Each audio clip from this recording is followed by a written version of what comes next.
ce nouveau bulletin météo numéro 7. Ce bulletin météo sera consacré à l'étude de l'Apocalypse numéro 13. Nous souhaitons poursuivre notre étude et faire le lien entre l'actualité et l'histoire, surtout qu'il y a eu beaucoup de rebondissements depuis l'année dernière, et notamment sur un plan mondial avec l'élection de Donald Trump. Avant de poursuivre notre étude et de commencer, évidemment nous allons comme d'habitude demander à notre Père Céleste de nous bénir et de nous conduire par son Esprit. Et aux cieux, au nom de Jésus-Christ, que toute gloire et tout honneur te reviennent. Nous venons humblement confesser nos fautes et te demander pardon pour tous nos péchés, car nous voulons que rien ne vienne faire obstacle à notre prière et à ce moment d'étude et de méditation.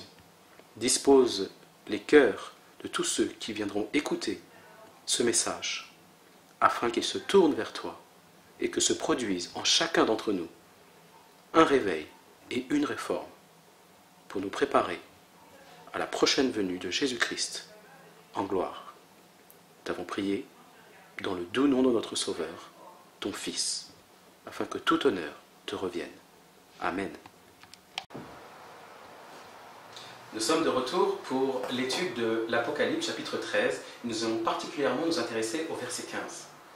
Nous ne sommes que des sentinelles. Nous ne sommes pas là pour fixer une date de retour de Jésus-Christ, puisque nous savons que depuis 1844, il n'y a plus de temps prophétique. Néanmoins, il y a des événements prophétiques que Jésus nous a laissés, et il souhaite que tous ceux qui le suivent étudient minutieusement pour connaître ses instructions et reconnaître les signes des temps. Lisons maintenant ce verset.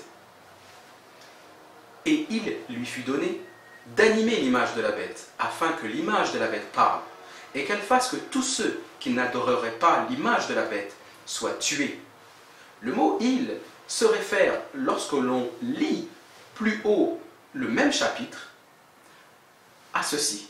« Puis je vis monter de la terre une autre bête, qui avait 2 cornes semblables à celles d'un agneau, et qui parlait comme un dragon. » Le mieux que nous avons à faire pour essayer de comprendre quelle est cette bête et en quoi elle ressemble d'une part à Jésus-Christ par l'agneau, mais d'autre part au diable, au serpent, par le fait de parler comme un dragon, nous allons tout simplement comparer cette bête à Jésus-Christ. Voyons ce que ça peut donner. Comparons cette bête qui monte de la terre et le Seigneur Jésus-Christ. Nous allons donc dresser un tableau à 2 colonnes, avec d'une part la colonne de rouge et les caractéristiques de cette bête, et la colonne bleue avec les caractéristiques de Jésus-Christ. Le texte d'Apocalypse 13 et le verset 15 nous dit qu'il s'agit d'une bête qui monte de la terre. Une bête, dans la Bible, de manière symbolique, figure un royaume temporel. Nous avons des références dans Daniel, le chapitre 7 et le verset 17. En revanche, Jésus-Christ, lui, n'est pas un royaume, mais un roi. Le roi d'un royaume éternel, en tant que fils de l'homme. Et toujours, le chapitre 7 de Daniel nous parle en ces versets 13 et 14 d'un fils de l'homme qui se voit remettre par la part d'un vieillard aux cheveux blancs, symbolisant Dieu le Père, un royaume éternel. La suite de Apocalypse 13, verset 15 nous dit que cette bête monte de quelque part. Le verbe monter signifie s'élever, pousser, comme une plante, sortir de quelque chose. Mais aussi, si on le prend dans un point de vue spirituel, il s'agit de s'élever d'un point de vue du caractère, s'élever au-dessus de ses semblables. C'est ainsi que le livre d'Ésaïe, chapitre 14 et verset 13, nous parle d'un roi qui lui aussi cherchait à s'élever au-dessus de ses pairs et qui a été fermement condamné par Dieu lui-même. En revanche, Jésus-Christ, lui, descend du ciel. Il s'abaisse, il s'humilie pour s'incarner et se mettre au niveau de l'être humain. C'est ce que nous rapporte le livre de Jean, verset 3 et verset 13, ou encore Philippiens 2, verset 7, où il nous est bien dit que Jésus-Christ n'a pas cherché à rester l'égal de Dieu son Père, mais s'est dépouillé lui-même pour prendre la forme d'un serviteur. Toujours dans l'étude d'Apocalypse 13, verset 15, il nous dit que cette bête montait de la terre. En hébreu, c'est égal au mot pays, qui se dit Aretz. Remarquez que cette bête ne pousse pas du sol, mais de la terre. C'est une nuance à prendre en compte qui est très importante. Car dans le monde juif, le pays représente ce qui est chaleureux, commun, familial, sécurisant. Et le fait qu'il monte de la terre montre que ce pays est d'abord destiné à accueillir des habitants de manière pacifique et chaleureuse. D'ailleurs, en lisant le chapitre précédent d'Apocalypse 12 et le verset 16, on nous dit que lorsque le dragon poursuivit la femme qui avait enfanté Jésus-Christ, il jeta de sa gueule de l'eau pour tuer cette femme. Mais qui vint à la rescousse de cette femme? La terre, le pays, Areth, qui ouvrit sa bouche et avala les eaux qui sortaient de la bouche du dragon.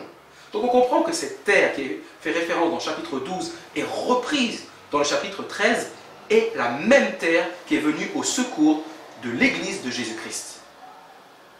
Mais, dans le même chapitre 12, au verset 12, il nous est dit « Malheur à la terre et à la mer, car le diable est descendu vers vous, animé d'une grande colère, sachant qu'il a peu de temps. » À l'inverse, Jésus-Christ, lui, descend du ciel, auprès du trône de Dieu, d'où descendra la nouvelle Jérusalem, ce fameux royaume éternel. Apocalypse chapitre 4 et le verset 2, je le cite, « Et voici, il y avait un trône dans le ciel, et sur ce trône, quelqu'un était assis. » Et nous avons vu dans les précédents bulletins météo qui était assis sur le trône. Dieu le Père.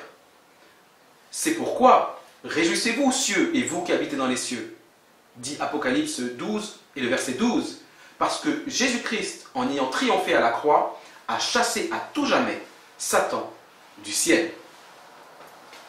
Poursuivons notre comparaison.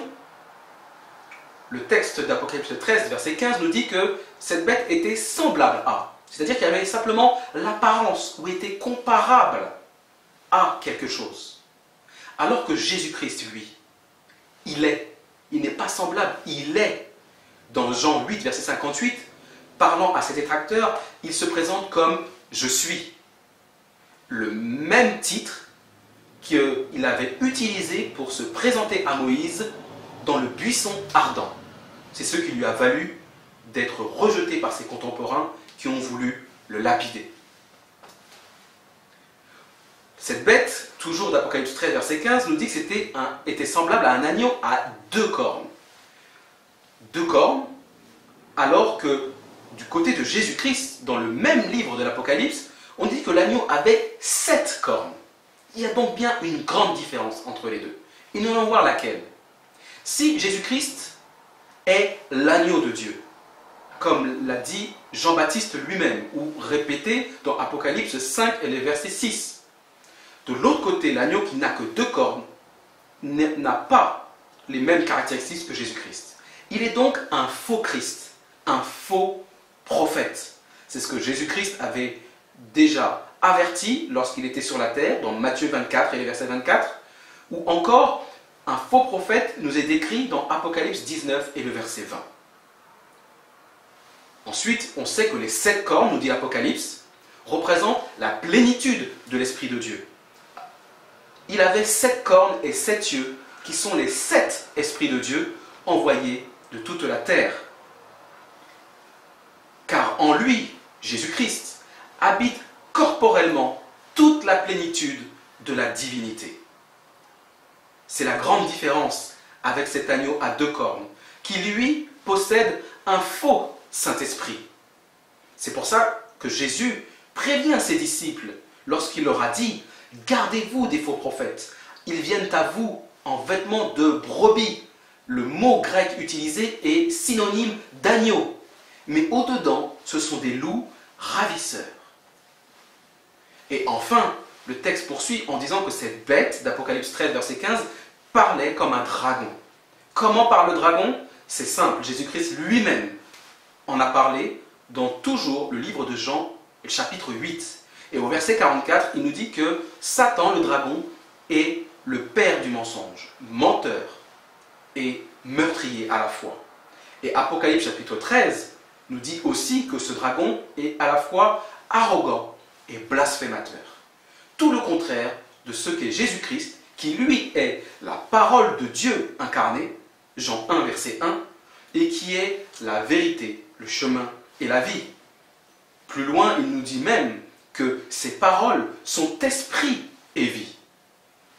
Voilà la différence qui existe entre celui qui ressemble à un agneau et qui parle comme un dragon et Jésus-Christ lui-même. De cette description, nous pouvons comprendre de quel royaume temporel il s'agit. C'est bien sûr les États-Unis d'Amérique. C'est cette terre qui a accueilli, lors de la persécution du Vatican au Moyen-Âge pendant 1260 années, le peuple de Dieu qui est venu se réfugier sur cette terre qui avait été préparée par Dieu pour l'accueillir. Mais très vite, malheureusement, il s'est mis à parler comme un dragon. Et sous l'apparence de la chrétienté se cachait un faux prophète et un faux esprit de Dieu. Regardez cet article tiré du Huffington Post. Les pères fondateurs, nous ne sommes pas une nation chrétienne. C'est-à-dire que ceux qui ont fondé les États-Unis en rédigeant la déclaration d'indépendance de 1776 déclarent eux-mêmes que lorsqu'ils ont écrit cette déclaration, ils ne comptaient pas faire des États-Unis une nation chrétienne. Je lis, l'affirmation la plus importante de ce document est que pour assurer ces droits, les gouvernements sont institués par les hommes, en tirant leur juste pouvoir du consentement des gouvernés. Notez que le pouvoir du gouvernement n'est dérivé d'aucun Dieu mais du peuple. Aucun appel n'est fait dans ce document à un Dieu pour l'autorité d'aucune sorte. Plus loin, l'article poursuit, Dieu n'a aucun rôle dans le gouvernement. La chrétienté n'a aucun rôle dans le gouvernement. Nous ne sommes pas une nation chrétienne. Vous voyez donc qu'il était clair que dans le but de ceux qui étaient venus aux États-Unis, c'était certes pour fuir la persécution catholique de l'époque, mais ce n'était pas non plus pour recréer un pays où coulerait le lait et le miel, comme c'était le cas en Canaan, lorsque Josué a emmené le peuple dans la terre qui était promise à Moïse. Le premier amendement de la Constitution des États-Unis de 1791, je le cite, « Le Congrès ne fera aucune loi qui touche l'établissement ou interdise le libre exercice d'une religion, ni qui restreigne la liberté de parole ou de la presse, ou le droit qu'a le peuple de s'assembler paisiblement et d'adresser des pétitions au gouvernement pour la réparation des torts dont il a à se plaindre. » Écoutons maintenant parler les 4 pères fondateurs pour nous rendre compte que d'eux-mêmes, individuellement, ils étaient tous d'accord pour avoir une stricte séparation entre l'Église et l'État.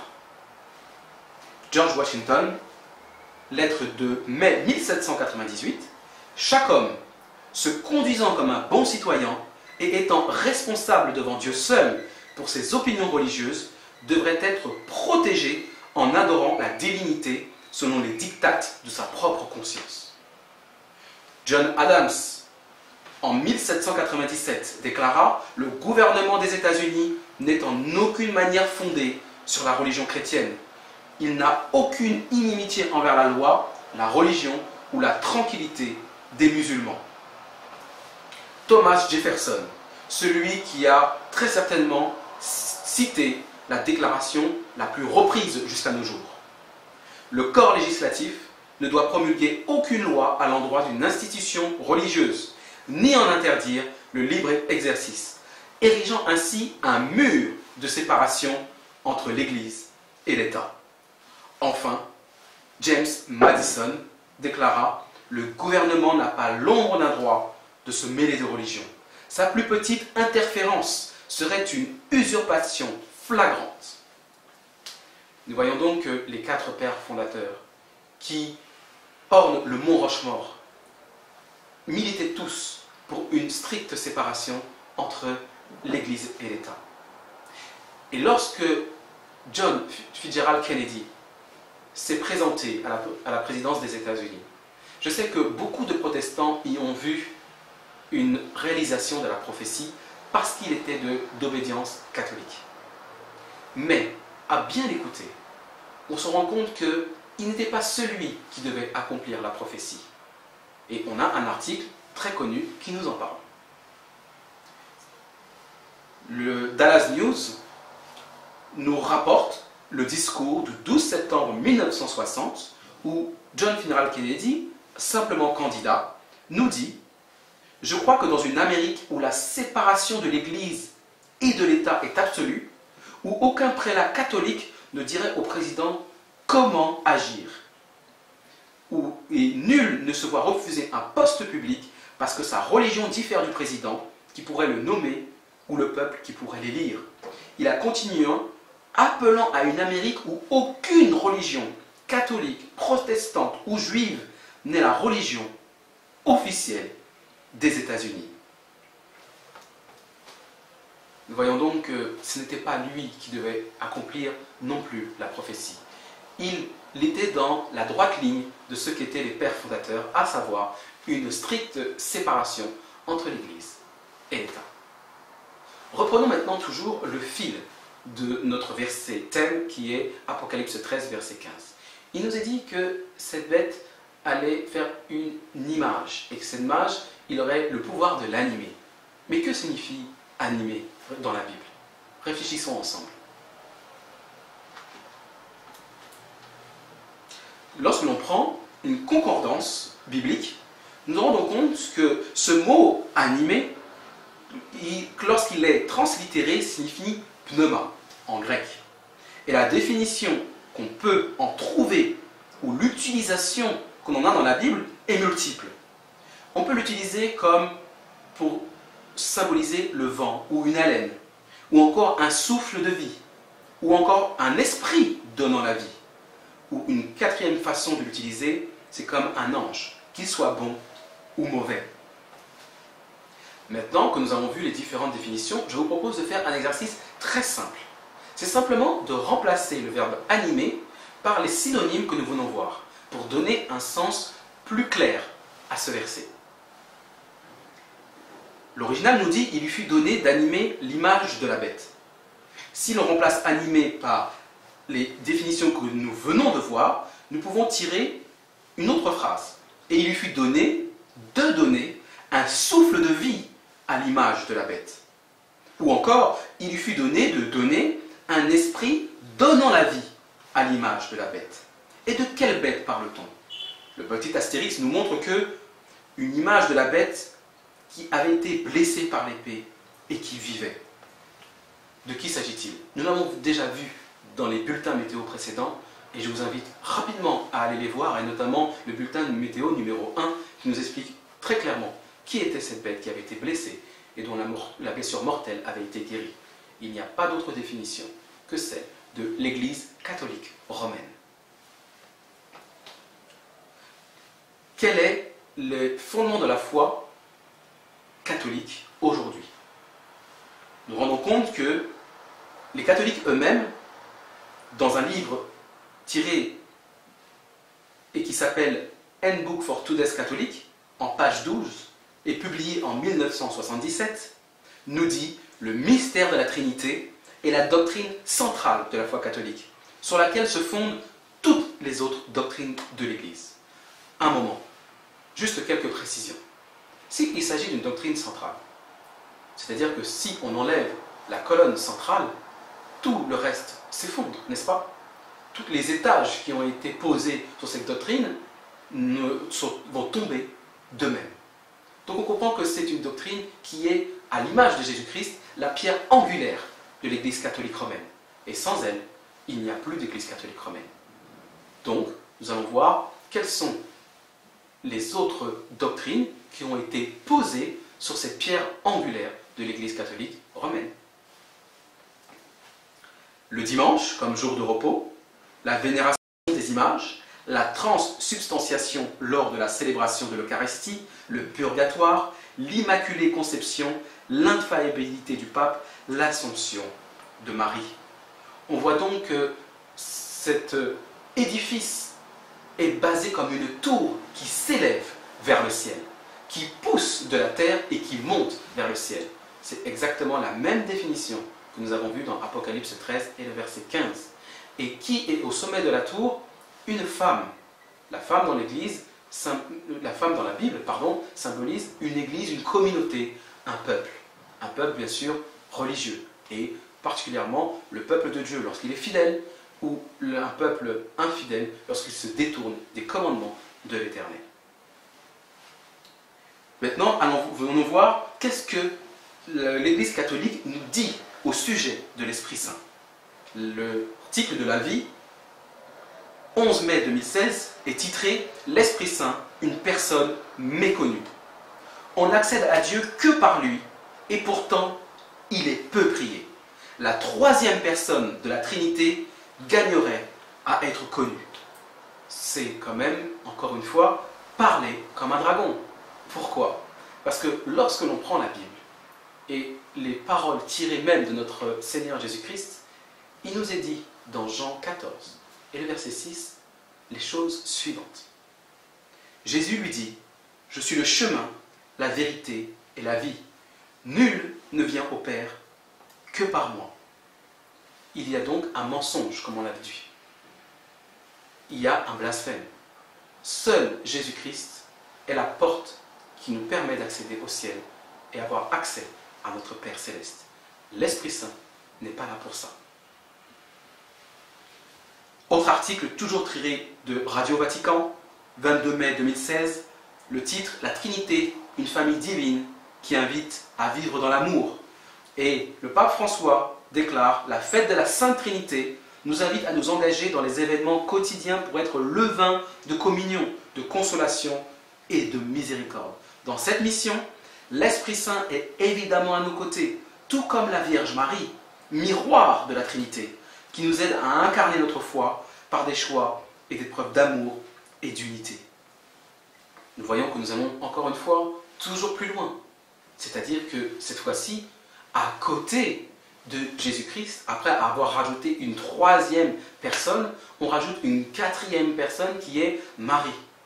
C'est exactement la même qui a été posée au sommet de la tour de l'édifice catholique, lorsqu'ils ont posé comme pierre angulaire la Trinité et qu'ils ont élevé par-dessus différents étages, jusqu'à déclarer Marie comme infaillible et comme exempt de tout péché.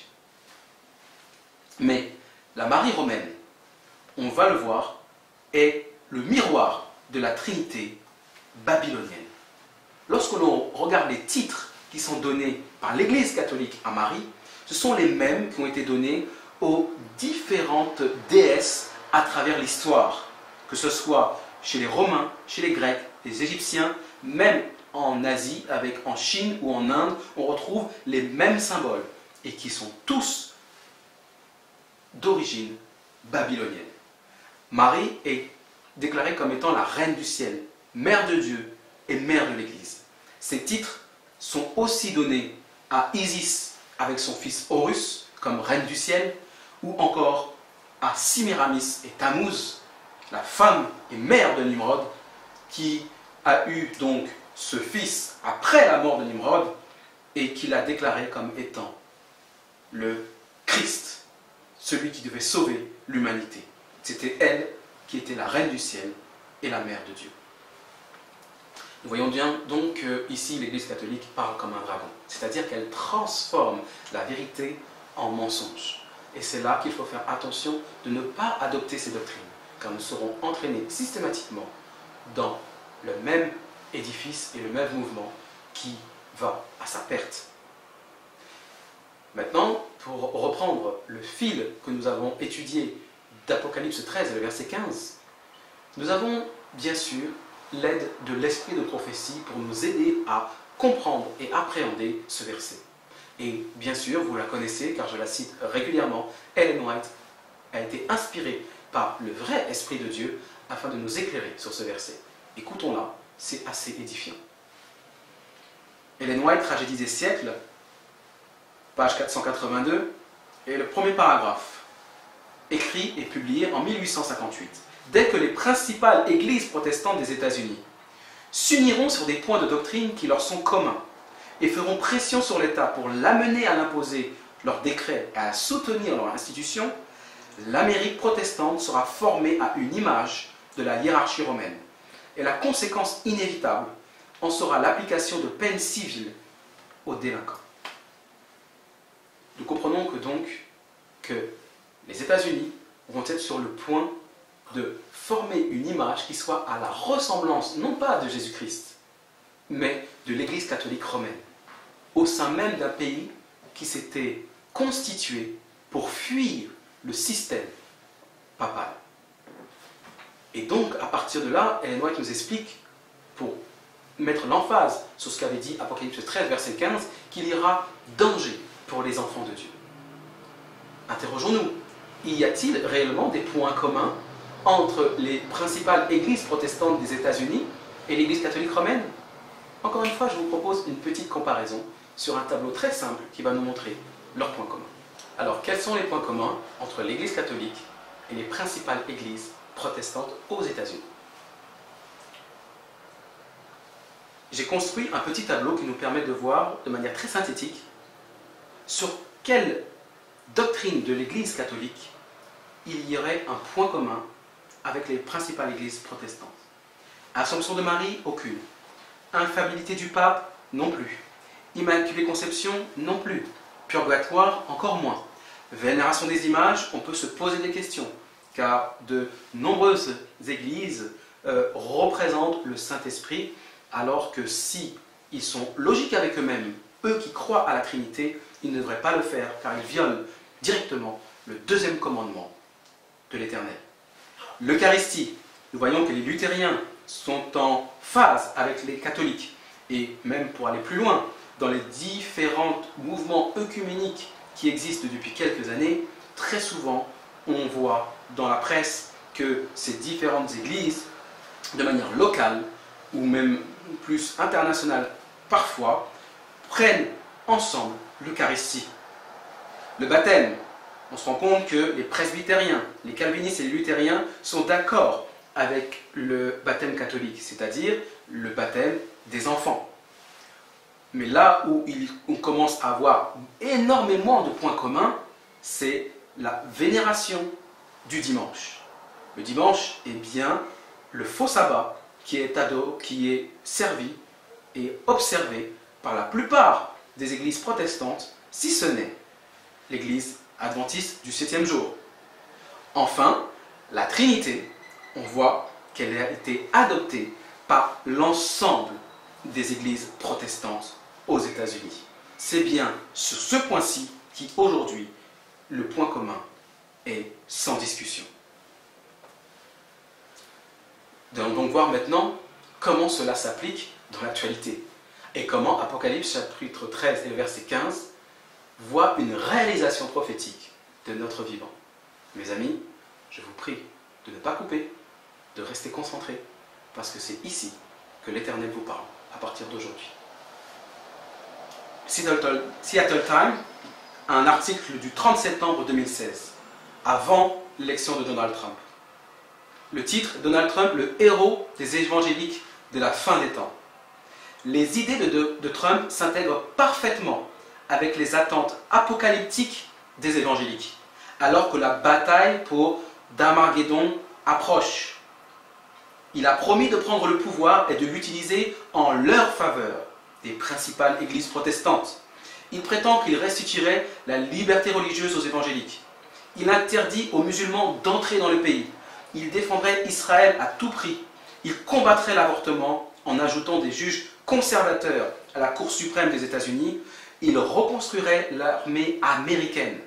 Enfin, il détruirait les ennemis de la nation.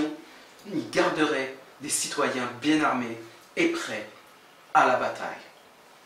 On comprend ici qu'il y a exactement la description d'Apocalypse 13, verset 15, et qui a été confirmée par les écrits révélés à Ellen White dans Tragédie des siècles.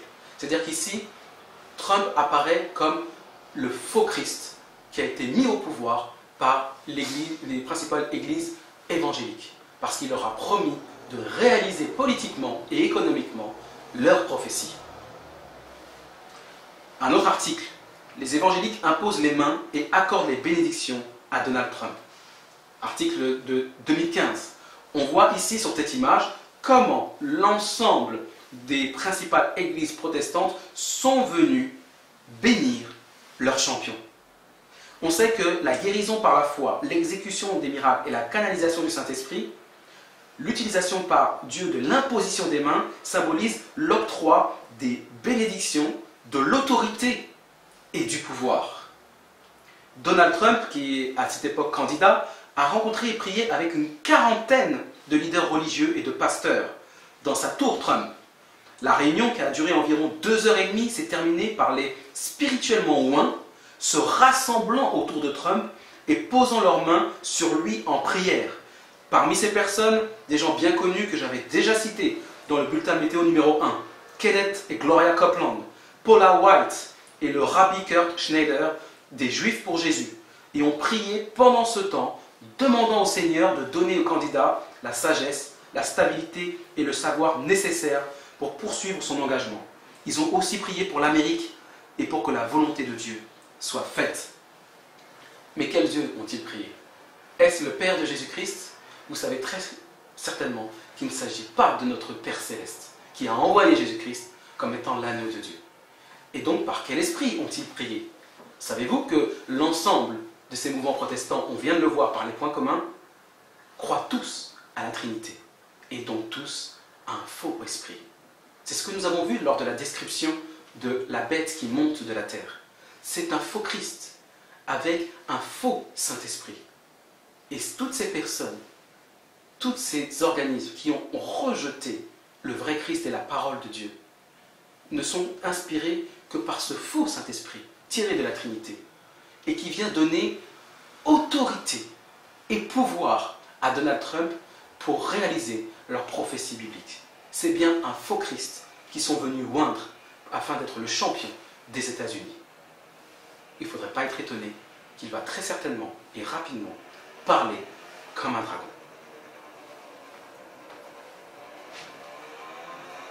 Le Saint-Esprit de la Trinité, le souffle de Satan. Ellen White, premiers écrits, page 137. En vision, elle a vu que Satan apparut près du trône, le trône du Père qui était à l'époque dans le lieu saint, essayant de faire l'œuvre de Dieu. Je les vis qui regardaient vers le trône et priaient.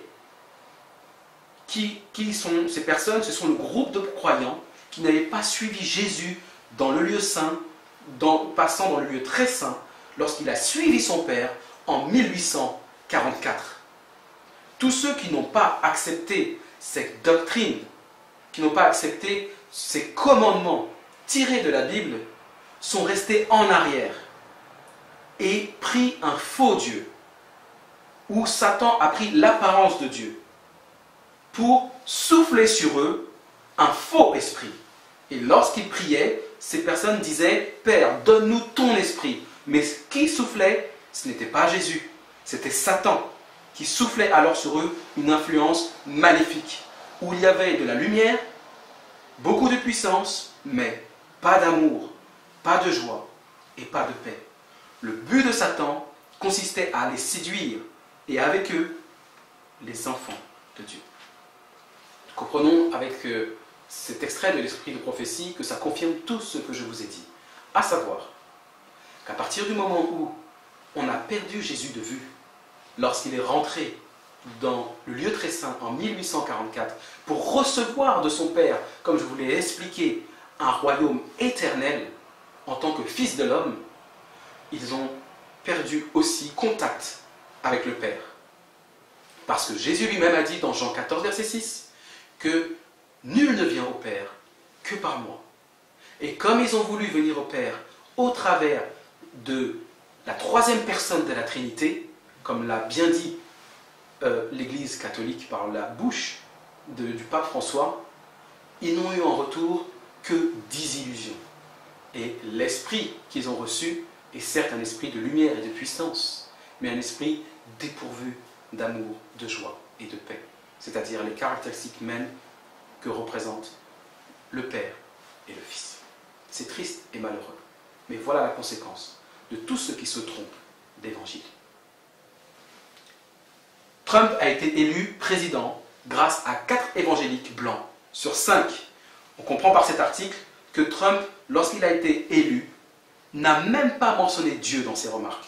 Il est le premier président en plus de 30 ans à ne pas conclure son discours avec « que Dieu bénisse l'Amérique ».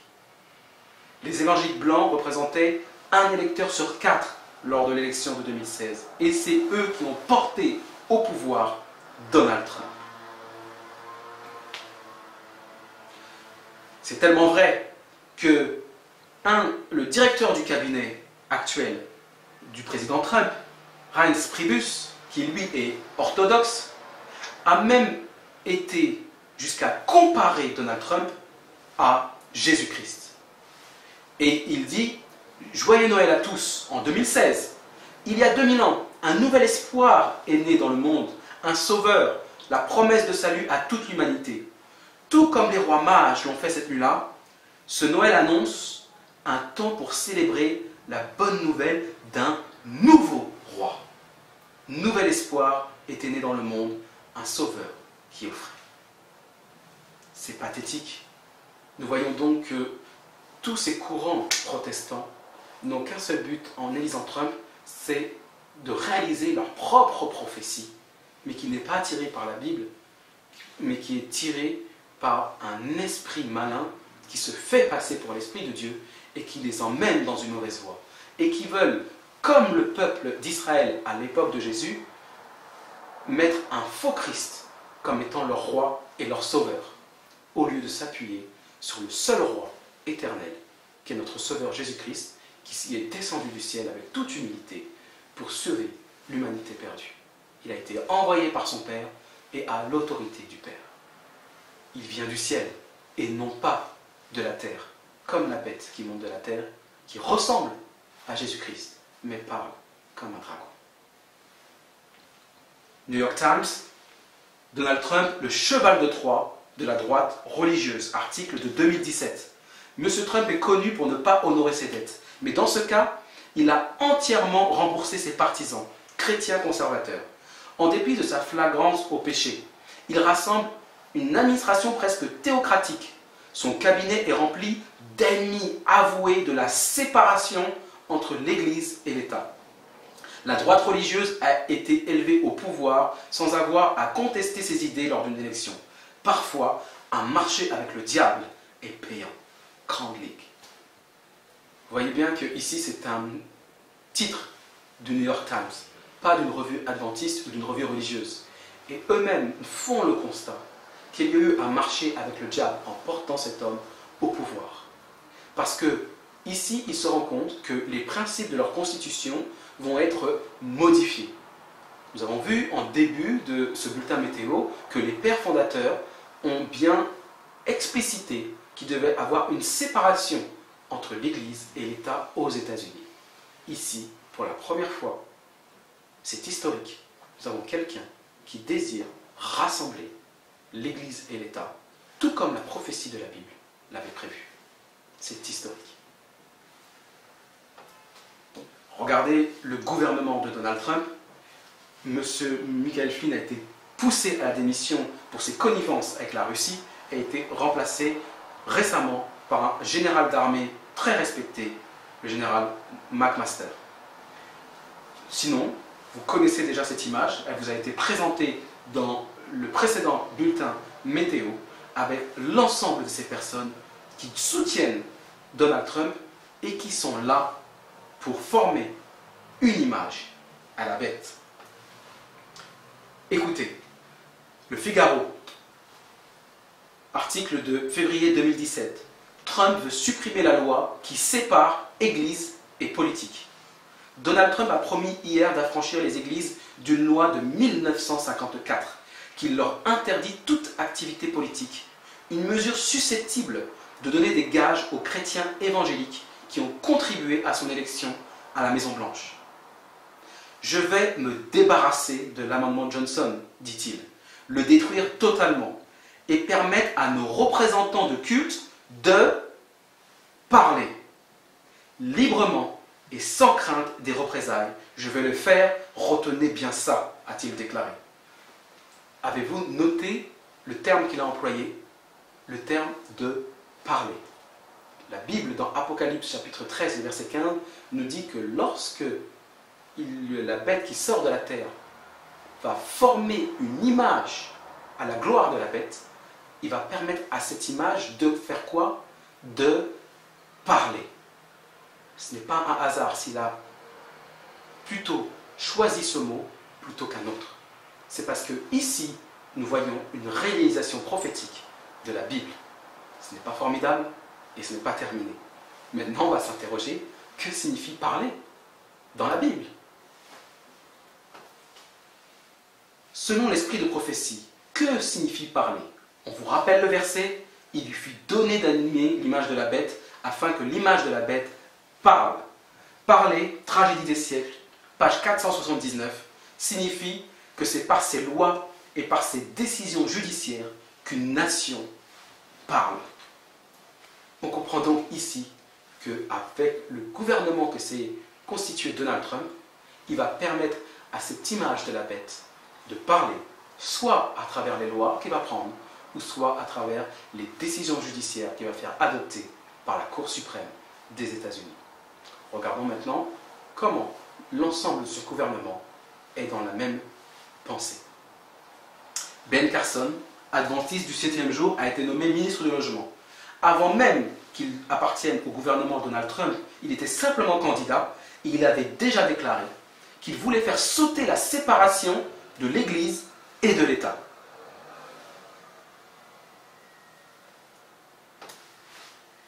Betsy DeVos, ministre de l'Éducation, elle est calviniste, mais elle a le même programme. Le titre de ce journal, Politico, le choix de Trump à l'éducation dit que la réforme peut faire avancer le royaume de Dieu. Article de 2016.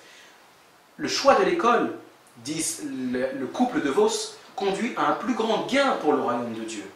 Pourquoi? Parce que les écoles publiques ont déplacé l'Église comme centre des communautés et cite le choix de l'école comme moyen de renverser cette tendance troublante. Un porte-parole des Américains unis pour la séparation de l'Église de l'État déclare « c'est très alarmant ». Car les DeVos sont comme un général à 4 étoiles engagé dans une guerre trompeuse en coulisses contre les écoles publiques et en guerre contre la séparation de l'Église et de l'État. Mike Pence, qui est le vice-président des États-Unis, est un catholique évangélique. Dans le journal Patheos, on lit en titre « Mike Pence promeut la théocratie chrétienne ». Article du 4 octobre 2016. On peut lire « Trump est peut-être un bouffon, mais Pence est un extrémiste religieux, froid et cruel, avec des rêves de théocratie chrétienne.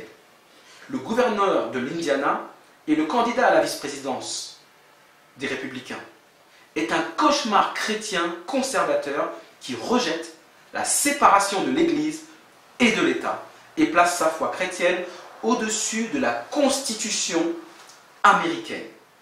Pence, qui aime à dire qu'il est un chrétien, un conservateur et un républicain dans cet ordre, est le Sarah Palin sans le charisme, un dangereux extrémiste religieux qui rêve d'une théocratie chrétienne. Encore un autre qui n'est pas pour la séparation de l'Église et de l'État. Mike Pompeo, qui est le directeur de la CIA dans le gouvernement Trump, lui est presbytérien et a aussi les mêmes points communs que l'Église catholique, à savoir le dimanche et la Trinité. Et que nous dit-il dans cet article de Wichita Eagle, datant de 2015, Pompeo était donc à un sommet de l'Église. Et le 28 juin de cette même année, il a déclaré qu'il était à Washington pour représenter les croyants en Christ. Pompeo a le droit d'embrasser sa foi, nous est dit plus loin, mais il doit honorer son serment de respecter la Constitution qui comprend la séparation de l'Église et de l'État. Nous attendons de Pompeo qu'il protège notre nation contre les fanatiques religieux et non d'en devenir un lui-même. Nous voyons encore une fois comment l'ensemble des membres du gouvernement Trump sont là pour abattre le mur de séparation entre l'Église et l'État. Jeff Sessions, il est le ministre de la Justice et méthodiste. Il a carrément déclaré, en janvier 2017, qu'il rejetait la séparation de l'Église et de l'État. Il va même plus loin. Il dit que la séparation de l'Église et de l'État est inconstitutionnelle et souhaite donc à ce titre que les États-Unis changent, modifient leur constitution. Celui qui a rédigé l'article est étonné et déclare ainsi: Thomas Jefferson précise que la séparation de l'Église et de l'État est contenue dans la clause d'établissement du premier amendement de la Constitution des États-Unis. Pourtant, malgré les preuves historiques et constitutionnelles irréfutables, les chrétiens extrémistes comme Jeff Sessions continuent à nier la séparation de l'Église et de l'État. Autre personnage très charismatique mais travaillant dans l'ombre du gouvernement Trump. Il est le conseiller spécial de Donald Trump et catholique romain de surcroît. Il s'agit de Steve Bannon. Il est le bras droit du président Trump et il appelle à la guerre sainte chrétienne. Il a été même nommé au Conseil de sécurité nationale, pas plus tard qu'en janvier 2017. Il est notamment connu pour ses vues d'extrême droite. Lors d'une conférence en 2014 au Vatican, Steve Bannon a averti son auditoire chrétien: nous sommes tout au début d'un conflit très brutal et sanglant. Bannon a souligné que les gens dans cette salle et les gens dans l'Église doivent se rassembler et vraiment former ce que je crois un aspect de l'Église militante. Vous comprenez ici que lorsqu'il parle de former, c'est exactement référence à Apocalypse 13 et le verset 15.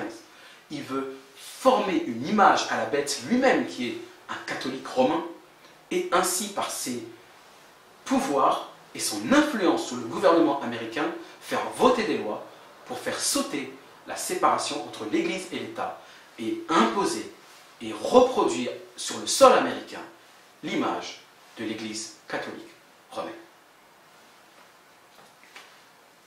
Neil Gorsuch a été nommé récemment juge à la Cour suprême. Vous voyez que Donald Trump, en très peu de temps, accomplit exactement toutes les promesses électorales qu'il avait tenues devant le peuple évangélique. Pourquoi les démocrates contestent la nomination de Neil Gorsuch? The Economist nous dit une partie de l'explication de la résistance des démocrates implique les types de décisions que M. Gorsuch est susceptible de prendre en tant que juge à la Cour suprême. Le candidat a été plus sympathique avec les entreprises que les travailleurs et les consommateurs. Et il défend les droits des entités religieuses à se soustraire à certaines règles comme le mandat de contraception de Obamacare. Il n'est pas dérangé par les expositions publiques des religieux que les libéraux caractérisent comme des brèches dans le mur entre l'Église et l'État. Vous voyez bien que l'ensemble des articles qu'on prend, qui ne sont pas des articles tirés de magazines ou de revues religieuses, et pourtant disent tous la même chose que ceux qu'avait averti la Bible il y a des milliers d'années.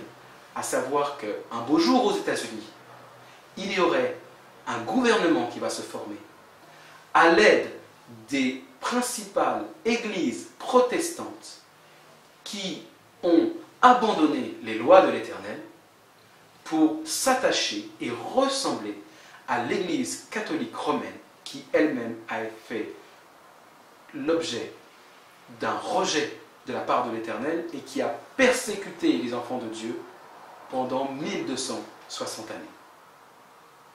Ces protestants ont oublié l'histoire et, sans s'en rendre compte très certainement, influencés par ce faux Saint-Esprit qu'ils n'arrêtent pas de prier à la place du vrai Dieu, les incitent à agir contre la volonté du Seigneur et très certainement, comme on dit, à l'insu de leur plein gré. Nikki Haley a été nommée ambassadrice à l'ONU. est une méthodiste, anciennement sikh, mais convertie à la religion chrétienne. Elle aussi, en tant que méthodiste, bien sûr, croit à la Trinité et considère le dimanche comme étant le faux jour du sabbat.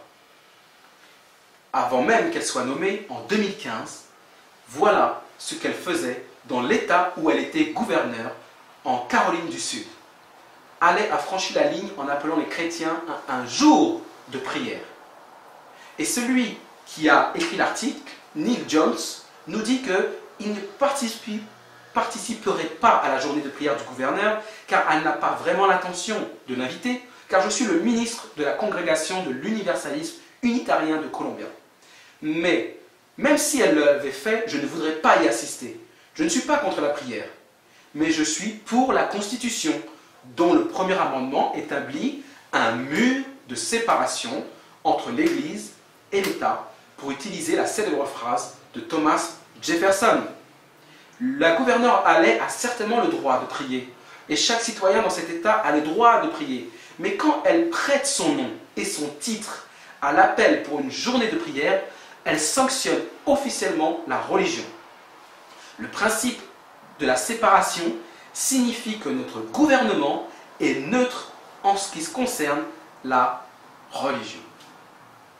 Vous voyez bien qu'ici, après avoir quasiment vu tour à tour les membres du gouvernement, avant même d'être nommés par le président élu Trump, ils avaient tous la même conception, abattre le mur de séparation entre l'Église et l'État, eux-mêmes ayant déjà apostasié quant à la foi telle qu'elle s'appuie sur la parole de l'Éternel. Nous avons donc ici l'image de la bête qui s'est formée et qui n'a pas tardé à parler pour édicter des lois afin de permettre que la marque de la bête soit très rapidement instaurée aux États-Unis. Je vous l'ai dit, je ne fixe pas de date. Néanmoins, il est clair que la Bible, encore une fois, disait la vérité et prédisait de longue date qu'un beau jour aux États-Unis, nous verrons un gouvernement chrétien, protestant, apostat, qui verrait se former et parler comme un dragon. Voilà, nous y sommes en 2017 et nous allons voir que l'histoire n'est pas finie, ce n'est que le début. J'espère que vous êtes prêts. Il était dit dans Apocalypse 13, verset 15, le verset se termine en disant « Elle ferait que tous ceux qui n'adoreraient pas l'image de la bête soient tués. » Huffington Post, article de février 2017. Titre pour Steve Bannon, l'éminence grise de Donald Trump, l'apocalypse est proche et la guerre inévitable. Le chef de la stratégie de la Maison-Blanche pense que nous assistons à un moment crucial de l'histoire des États-Unis. Ce n'est pas moi qui le dis, c'est cet article et de la bouche même de Steve Bannon. Dans ses interviews, discours et écrits, et notamment dans son adhésion aux idées de Strauss et Howe, Steve Bannon apparaît avant tout comme un homme persuadé de l'avènement prochain de l'Apocalypse. Pour lui, nous sommes pris dans une guerre existentielle et tout participe de ce conflit. Les traités doivent être dénoncés, les ennemis nommés, la société transformée. Un conflit mondial, s'il devait survenir, ne ferait que valider cette théorie. La quatrième tournant est arrivée. Le champion gris, une figure d'autorité messianique, est peut-être déjà parmi nous. L'Apocalypse est là. Nous assistons à la naissance d'un nouvel ordre politique. Mes amis, je ne sais pas ce qu'il vous faut de plus. Je suis une simple sentinelle qui essaye de vous alerter sur les événements prophétiques toutes les fois que l'Éternel me permet de tomber dessus. Mais cette fois-ci, je ne sais pas ce qu'il vous faut. Alors je sais que j'entends souvent que beaucoup sont fatigués par des alarmistes qui prédisent la fin du monde et que depuis 30, 40, 50 ans, ça dépend de l'âge qu'ils ont, ils n'ont jamais rien vu venir et que tout demeure comme depuis le commencement. Jésus aussi avait dit que les hommes de notre génération parleraient comme ça, jusqu'à ce qu'une ruine soudaine les surprenne et que Jésus revienne comme un voleur sans qu'ils aient eu le temps de remplir leur lampe d'huile. Il est temps de remplir la lampe d'huile, mais pas avec n'importe quelle huile, pas celle de la Trinité, mais avec l'huile qui est soufflée par Jésus-Christ lui-même. Je vous prie de vous tenir prêts, mes amis, parce que je pense réellement que notre Seigneur Jésus nous envoie un message qui est clair pour que puisse voir au sein de son peuple un réveil et une réforme. Les Échos, 18 février 2017, Steve Bannon, l'éminence noire de Donald Trump. En un mois, l'ancien directeur de campagne, devenu stratège en chef de Donald Trump, a pris une influence considérable à la Maison-Blanche, avec, écoutez bien, un projet quasi messianique. À vrai dire, passer pour Satan ou Dark Vador, selon ses propres termes, l'arrange bien. À 63 ans, le grand manipulateur à la une du magazine Time n'est là ni pour le pouvoir, ni pour l'argent, mais nourrit un dessein bien plus ambitieux. Il veut changer le cours de l'histoire, bâtir un nouvel ordre politique. Se décrivant non pas comme un nationaliste blanc, mais comme un nationaliste économique. À cette guerre commerciale s'ajoute toujours celle des civilisations dont il a fait quoi? Sa prophétie. Largement crédité de la victoire de Trump, Bannon jouit désormais d'une autorité quasi illimitée. Surnommé entre autres Rasputin, il se voit comme une sorte de gardien du dogme face à ceux que l'établissement a réussi à placer à la Maison-Blanche. Il dit, si nous réussissons, nous aurons 60% du vote blanc, 40% des Noirs et des Latinos, et nous gouvernerons pendant 50 ans, a expliqué peu après, le 8 novembre, au Hollywood Reporter Steve Bannon, qui se voit comme Cromwell à la cour des Tudors. Avez-vous noté l'ensemble des références et des comparaisons que Steve Bannon fait sur lui-même? Listons-les. Satan, Dark Vador, Cromwell, Rasputin. Ce sont tous des hommes qui ont eu une influence maléfique sur le cours de l'histoire, qui ont été les conseillers des rois. Ils les ont poussés à faire des choses les plus horribles dans l'histoire, dans les différents pays où ils sont intervenus. Et vous savez, le point commun entre toutes ces personnes, c'est qu'ils ont tous fini assassinés.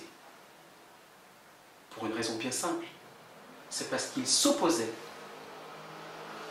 au véritable danger qu'est le pape de l'Église catholique romaine. Si lui est effectivement un catholique romain, il a quelques contentieux avec le pape actuel. Et en voulant prendre quelques libertés, en se voyant pousser des ailes à cause de son poste, je crains pour lui, de manière prophétique, qu'il risque de mal finir. Car la Bible nous dit que dans le dernier temps, ce n'est pas lui qui va jouer un rôle spécial, mais bien le pape de l'Église catholique romaine. Article du Courrier international, datant du 21 février 2017. Le pape François met en garde contre le populisme et les murs. Voilà ce que le pape déclare. Il a mis en garde contre les populismes, qu'engendre la crise et peuvent à élire des sauveurs et à s'entourer de barbelés.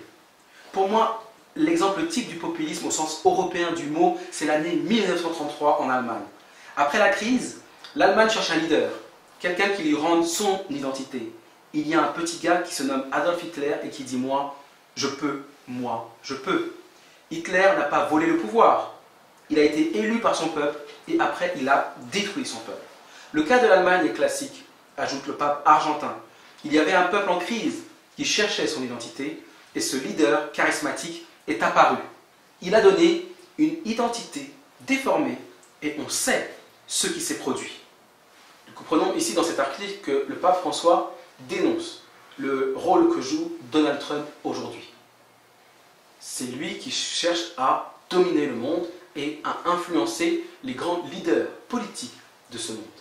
Pour l'instant, il ne joue pas un rôle assez précis auprès de Donald Trump pour l'influencer.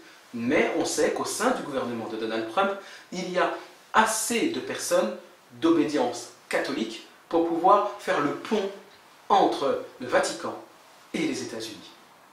D'ailleurs, les personnes qui entourent Donald Trump et qui sont catholiques ont même prévu d'organiser une rencontre entre les deux hommes. America, la Jesuit Review du 13 février 2017, le président Trump pourrait rendre visite au pape François au mois de mai 2017.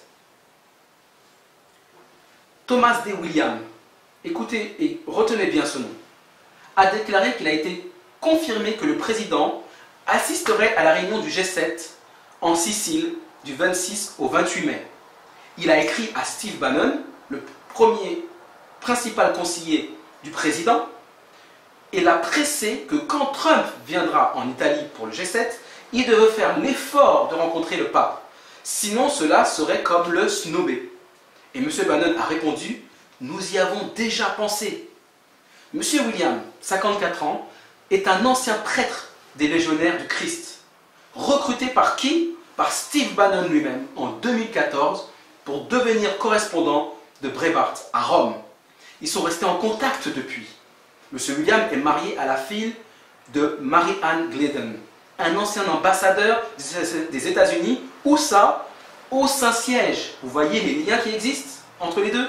Il a été conseiller théologique du réalisateur Mel Gibson, lui-même catholique, pour le film La Passion du Christ. Dans son interview d'aujourd'hui, il a révélé qu'un associé de Mel Gibson, le producteur Steve McEvity, l'a d'abord présenté à M. Bannon. Steve Bannon croit que l'Église a un rôle fondamental dans le monde, a déclaré M. William. Le président Trump n'a pas encore nommé d'ambassadeur au Saint-Siège, mais M. William a révélé « L'administration prend cette nomination très au sérieux. Ils ne veulent pas seulement un bienfaiteur ou un catholique, mais une personne qui représente fidèlement la position de Trump. » N'est-ce pas extraordinaire? On se rend compte qu'au final, l'Église catholique romaine est le principal conseiller de Donald Trump. Il a déjà mis au sein de ce gouvernement des espions qui sont là pour influencer les décisions et la ligne politique que va prendre ce gouvernement. Et pour faire le lien entre le Vatican et le gouvernement Trump, il songe à mettre un fidèle catholique comme ambassadeur au Saint-Siège. Vous voyez comment tout s'articule au fur et à mesure pour permettre, bien sûr, que la prophétie s'accomplisse. Mais nous avons vu que M. William était un légionnaire du Christ. Mais savez-vous ce que c'est qu'un légionnaire du Christ? Je serais vous, je m'en inquiéterais. Et cet article va vous le montrer.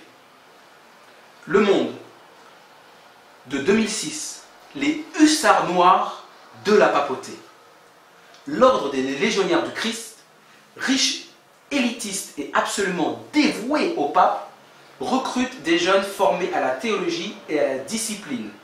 Ce sont les jésuites du XXIe siècle. L'article poursuit en disant qu'ils sont jeunes, athlétiques, souriants, assez loin de l'image désuète du vieux curé en chandail au milieu de ses paroissiens.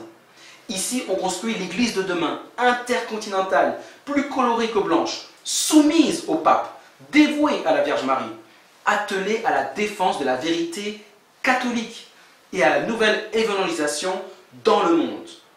Comme l'uniforme noir, il y a une esthétique légionnaire, également voulue par le fondateur, le prêtre mexicain Marcial Maciel, 84 ans. Dans les couloirs trônent les portraits du pape Benoît XVI et de son secrétaire d'État, le cardinal Angelo Sodano, numéro 2 de la Curie, puis des photos du fondateur et celles de la création de la Légion au Mexique en 1941. Mais pourquoi avoir ranimé le souvenir des légions romaines dans l'Antiquité? On cite les propos de Pie XII, qui, le premier, a reconnu l'institution du fondateur. Vous serez comme une armée rangée pour la bataille. Mais une bataille contre qui? On peut se poser la question. Reconnue de droit pontifical en 1965, cette nouvelle congrégation religieuse est devenue la prunelle des yeux de Jean-Paul II, séduit par son efficacité dès son tout premier voyage au Mexique en janvier 1979. La Légion compte déjà 500 prêtres, 2500 novices et séminaristes, 60 000 laïcs regroupés dans une sorte de tiers-ordre, appelé Regnum Christi, le règne du Christ. 14 ans de formation sont requis du légionnaire, membre d'une élite cléricale, recrutée, jeune, formée à la théologie la plus traditionnelle et à la discipline. Le service de l'Église, du pape et du Christ exige des athlètes complets de la foi. Les légionnaires font 5 vœux avant de s'engager. Chasteté, obéissance, pauvreté, charité, humilité. Nous sommes les missionnaires de la vraie foi et de la morale catholique, dit Raphaël Loraca, légionnaire argentin, contre, écoutez bien, les sectes évangéliques, contre la logique ultra-libérale, contre le New Age, les Mormons et les témoins de Jéhovah. Et j'en suis sûr qu'on peut rajouter des adventistes du 7e jour, obéissant au pape, au doigt et à l'œil, exigeant de ses membres la formation la plus pointue, faisant de l'encadrement des élites leur cible favorite. Les légionnaires sont en fait les jésuites du 21e siècle. Je crois que je manque de mots pour pouvoir commenter cet article. Nous comprenons que M. William, qui est pressenti pour être nommé ambassadeur du gouvernement Trump au Saint-Siège, qui prétend, lui, défendre les intérêts de Trump, on comprend par cet article qu'il est avant tout, en tant que légionnaire du Christ, doit défendre d'abord les fondamentaux de l'Église catholique et voue une allégeance à toute épreuve au pape. Pensez-vous réellement qu'il va être fidèle à qui? À Trump ou au Vatican? C'est simplement, encore une fois, un espion qui est déjà là, avec l'aide de Steve Bannon, qui va permettre à l'image de la bête de parler comme un dragon, c'est-à-dire comme l'Église catholique romaine le décidera. Et ce gouvernement est déjà là, devant vous. Mais que sont les jésuites? Un petit rappel pour ceux qui auraient oublié ce qu'ils ont pu faire dans l'histoire et les raisons pour lesquelles ils ont été formés. Les jésuites, c'est missionnaires d'élite de l'Église catholique. Et c'est un article de France Info datant de 2013. Fondé au XVIe siècle par l'espagnol Ignace de Loyola, l'ordre des jésuites forme des prêtres d'élite, des intellectuels missionnaires dont la particularité est d'émettre un vœu d'obéissance spéciale au pape. L'ordre des jésuites, officiellement né en 1540, a été créé en réaction à la Réforme, laquelle, celle de Luther bien sûr, en 1517, dont on fête cette année les 500 ans. À cette époque, l'idée est de former des intellectuels rigoureux, capables de mobiliser les élites, les rois et princes y compris, afin de faire barrage au protestantisme. C'est plus clair. Dans leur mission, ils sont amenés à faire preuve d'un grand pragmatisme pour convaincre. Cette capacité d'adaptation explique pourquoi on les taxe parfois de cynisme. Ils sont effectivement assez caméléons, analyse Hervé Yannou. Et de quelle obédience est le pape François? Jésuite. Vous l'avez oublié? Moi pas. Et quelles sont les raisons pour lesquelles les jésuites ont été inventés? Pour tuer le vrai protestantisme. Pas ceux qu'on a vus auparavant, qui avaient délaissé les lois de l'Éternel pour adopter des doctrines qui disaient tout le contraire, mais bien pour détruire le vrai protestantisme, ceux qui gardent la foi de Jésus et les commandements de Dieu. Je ne sais pas, encore une fois, combien de temps il nous reste avant qu'ils nous imposent la marque de la bête aux États-Unis et sur l'ensemble de la planète. Mais je puis vous assurer, et si vous n'êtes pas convaincu, je ne sais pas ce qu'il vous faut, que par le biais de cette étude et de ces articles, qu'on ne devrait pas attendre encore très longtemps avant de voir tout cela arriver. Êtes-vous prêts, mes amis? Êtes-vous prêts? Même s'il y a cette menace, il ne faut pas craindre. Jésus lui-même nous dit dans Matthieu 10, verset 28, « Ne craignez pas ceux qui tuent le corps et qui ne peuvent tuer l'âme. Craignez plutôt celui qui peut faire périr l'âme et le corps dans la géhenne. Un seul peut faire ça. C'est Dieu le Père et qui a donné toute autorité à Jésus-Christ pour accomplir ses desseins. Et dans Apocalypse, verset 14, verset 7, le message du premier ange nous rappelle qui il faut craindre. Craignez Dieu et donnez-lui gloire, car l'heure de son jugement est venue. Et adorez celui qui a fait le ciel, la terre, la mer et les sources d'eau.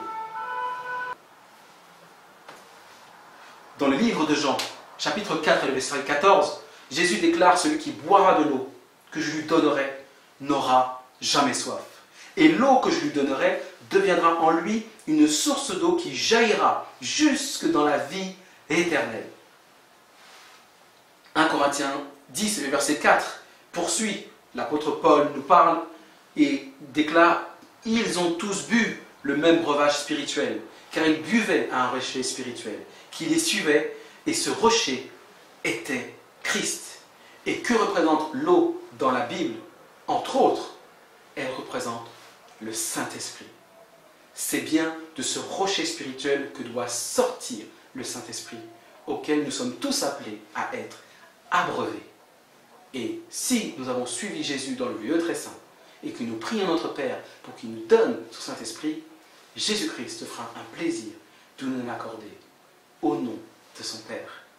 Écoutez l'esprit de prophétie nous parler par la bouche d'Ellen White. Toujours dans Premiers Écrits, page 137, voilà la vision d'Ellen White. Puis un chariot aux roues de flammes de feu, entouré par les anges, avança près de Jésus, qui y monta et fut conduit au lieu très saint où le Père était assis. Là, je contemplais Jésus, souverain sacrificateur, se tenant devant le Père. Autour de la bordure de ses vêtements, il y avait des grenades, entremêlées de clochettes d'or. Voir Exode 28, versets 33 et 34. Ceux qui se levèrent avec Jésus dirigèrent leur foi vers lui, dans le lieu très saint, et priaient: Père, donne-nous ton esprit. Jésus alors soufflait sur eux le Saint-Esprit, le vrai. Dans ce souffle, il y avait de la lumière, de la puissance, et beaucoup d'amour, de joie et de paix. Jésus a dit: je vous laisse ma paix, non pas comme le monde la donne, mais comme moi je vous la donne. Cette paix vous permettra de traverser toutes les épreuves de cette vie en ayant l'assurance que Jésus-Christ, même si vous deviez passer par la mort, serait capable de vous ressusciter pour l'éternité. C'est là la volonté de son Père et c'est aussi la sienne, car ils sont unis par le même esprit. Et nous, ici-bas, nous crions par le même esprit: viens, Seigneur Jésus, car nous t'attendons avec impatience. Prépare-nous à te recevoir dans ta gloire avec tes saints anges. C'est ainsi que cette étude se termine, avec le plus large sourire que je puisse avoir, pour vous dire que la Bible dit vrai et que Jésus-Christ revient bientôt vous chercher, non pas pour vous condamner, mais pour vous sauver, si encore vous avez mis toute votre confiance en lui. Car sa justice est gratuite. Il a versé son sang pour vous. Il vous aime de tout son cœur. Et nous, ses disciples, il nous a appelés à nous aimer les uns les autres. Aimons-nous les uns les autres au lieu de nous critiquer. Et avançons d'un même cœur et d'un même pas, par un même esprit, par notre berger, Jésus-Christ. À très bientôt, mes amis. Et que ce bulletin météo soit pour vous un réveil et suscite une réforme. Amen.